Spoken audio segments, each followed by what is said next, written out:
selama kurang lebih 1 minggu ini ketika kasus ini mulai beredar, saya ada di mungkin 9-10 kota di Lombok, Jawa Timur, Jawa Tengah tuh. Diundang oleh para mahasiswa tuh, dengan maksud saya memberi kuliah seperti biasa, kuliah umum. Tetapi dari seluruh undangan seminggu ini, seluruhnya dipersekusi. Saya nggak boleh masuk kampus, saya nggak boleh ketemu akademisi itu.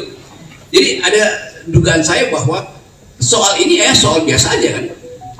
Mau dibuat bicara hukum, oke. Tetapi jangan halangi saya untuk bicara dengan para mahasiswa itu. Nah, yang menggemparkan kemarin adalah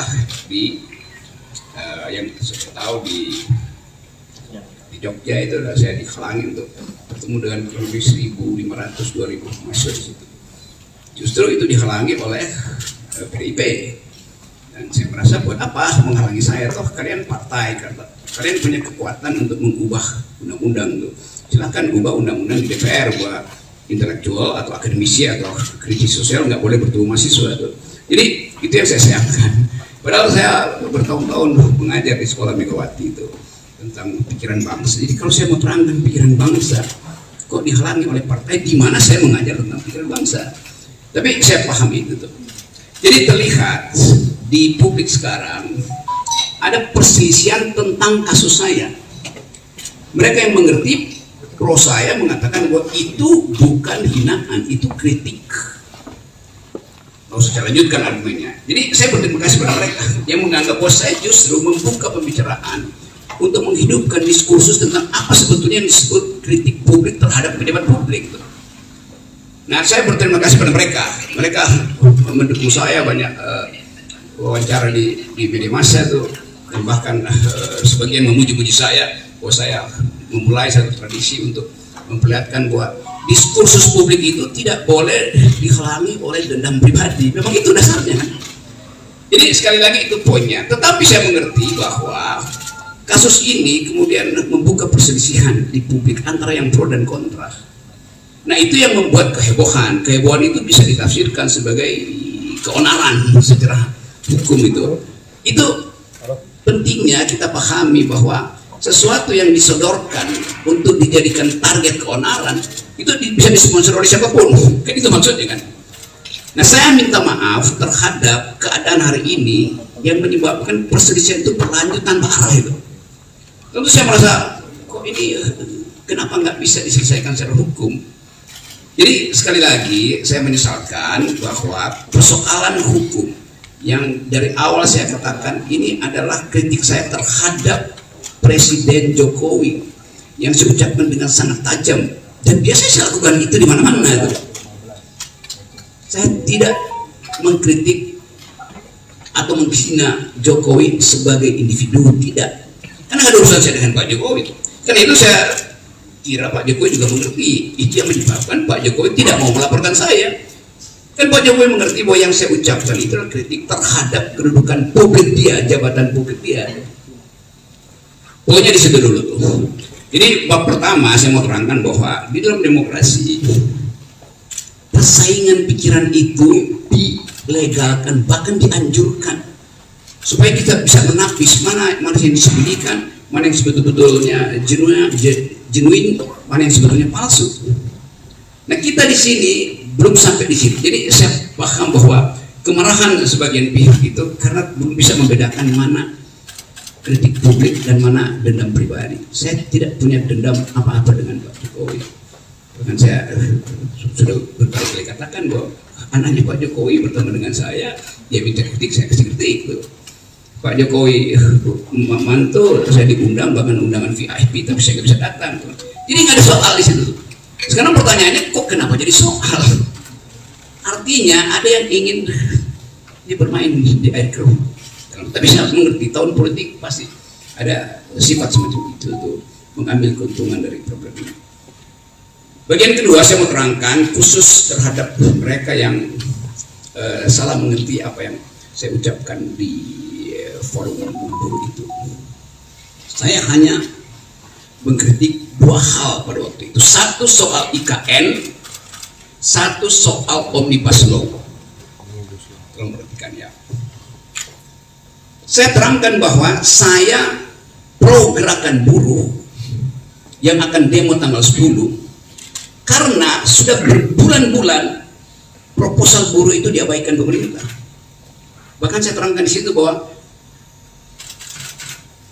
Omnibus Law itu kemaksiatan politik karena menghina hak buruh untuk memperoleh sebetulnya memperoleh pendapatan. Jadi Omnibus Law itu menyingkirkan hak kesejahteraan buruh.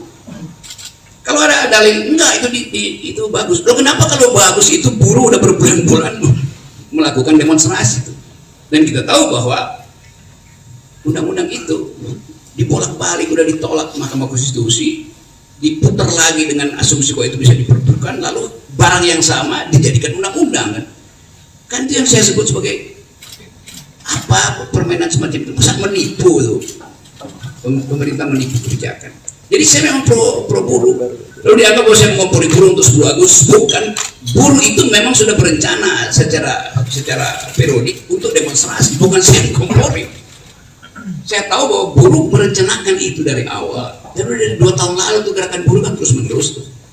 Jadi apa yang salah di situ? Lalu dianggap saya mendorong makar segala macam itu. Oke, itu kasus Beli pertama itu, kasus yang menyebabkan terjadi keriuhan itu. Saya membela buruh di pidato itu. Seandainya saya nggak pidato di situ, mungkin nggak ada soal. Tetapi tentu kekuasaan menganggap bahwa gerakan buruh ini akan mengalami eskalasi itu. Karena itu, ya oke, dicari cara supaya diaborsi. Jadi kasus pertama. Kasus kedua adalah soal IKN. Tiba-tiba masyarakat Dayak menganggap saya menghina adat Dayak. Di mana hinaannya? Saya justru membela hak masyarakat adat untuk tidak dieksploitasi oleh investor Cina. Gimana mungkin? Mungkin udah 5-6 kali saya ke Kalimantan, diundang oleh universitas, diundang oleh komunitas masyarakat adat untuk minta pendapat saya. Tetap pendapat saya, IKN ini berbahaya secara diplomasi, berbahaya secara geopolitik, dan bahkan berbahaya secara kebudayaan. Karena pasti kalau ada IKN di situ, masyarakat adat akan tersingkir. Dan itu artinya hilang jejak kultural kita di situ. Jadi dari awal saya membela masyarakat adat Dayak, Banjar segala macam di situ. Jadi kalau ada satu teatrikal, ada binatang digorok di situ, saya menyesalkan. Siapa yang provokasi teman-teman Dayak saya yang pernah berkali-kali mengundang saya? Itu soalnya tuh. Jadi soal-soal semacam ini yang mau saya ucapkan untuk menerangkan bahwa saya mencintai bumi Kalimantan karena saya bertahan, jangan itu dijual. Pada waktu itu 2 hari sebelumnya kan beritanya Pak Jokowi pergi ke Cina untuk minta investor asing tanam. Bahkan kira-kira Pak Jokowi bilang, udah saya kasih konsesi 180 tahun, Anda tolong buatkan kami ibu kota. Bagaimana mungkin? Itu ya presiden menjual negara.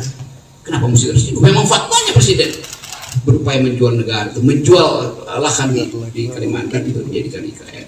Dia udah jualan ke negara-negara Arab, nggak bisa, jualan ke Kanada nggak bisa, sekarang jualan ke Cina itu. Jadi poin saya di dalam soal itu adalah saya tetap tidak ingin IKN itu dijalankan, apalagi dalam soal perjanjian.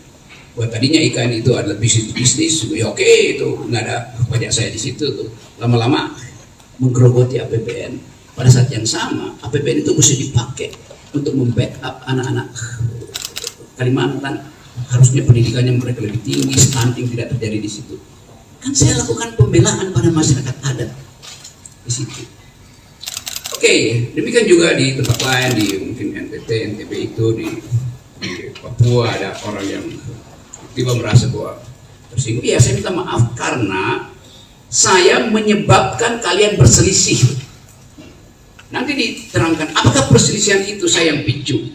Bukankah ada forum untuk perselisihan? Kenapa mesti pakai kekerasan misalnya? Tapi saya menangkap itu bahwa kemarahan itu memang harus diucapkan pertama kali. Dan itu yang membuat saya tetap akan mengatakan bahwa saya akan terus mengambil risiko